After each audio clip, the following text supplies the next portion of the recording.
When you submit a prompt, Microsoft Copilot for Microsoft 365 brings in your universe of data via Microsoft Graph.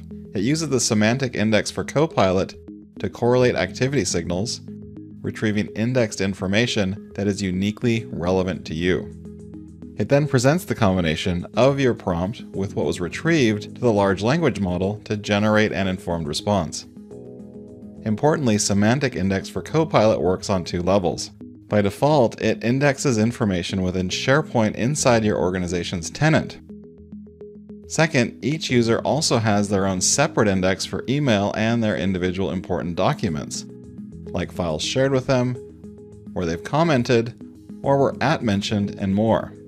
This two-pronged approach is what increases relevancy, allowing Copilot for Microsoft 365 to orchestrate AI-generated results that are unique to you as a user based on your explicit access to information.